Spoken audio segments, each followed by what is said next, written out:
Padma Bhushan super star Ghattamaneni Krishna గారికి మరణానంతరం కూడా పద్మ విభూషణ్ అండ్ దాదాసాహెబ్ ఫాల్కే ఈ అవార్డులు రాలేదు. మామూలుగా దాదాసాహెబ్ ఫాల్కే అవార్డు ఆయన నటన ఎవరూ చూడలేదు. ఆయన సూపర్ స్టార్, ఆయనకి ఎంత అభిమానులు ఉన్నారో కూడా తెలియదు. ఆయనకి ఏ రాజకీయ నాయకులతో ఆయనకి సంబంధాలు ఉన్నాయో కూడా తెలియదు. కానీ ఆయన అవార్డు ఎవరికైనా ఇస్తున్నారంటే ఆయన భారత చలనచిత్ర రంగం స్థిరపడడానికి, వృద్ధి కావడానికి దోహదపడ్డాడని, తొలి సినిమా తీశాడని తెలుస్తాం.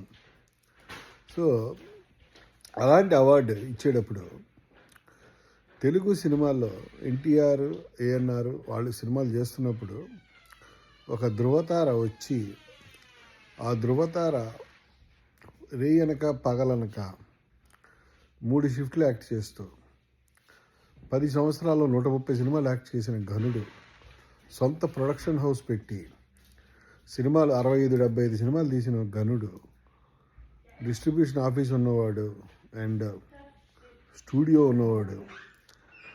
అండ్ చాలామంది చెప్పింది ఏంటంటే కృష్ణ ఎప్పుడు కూడా ఇండస్ట్రీ కోసం సినిమాలు చేశాడు. ఓకే, ప్రొడ్యూసర్లో వాడు కాదు, ఇండస్ట్రీకి సంబంధించిన వాడు.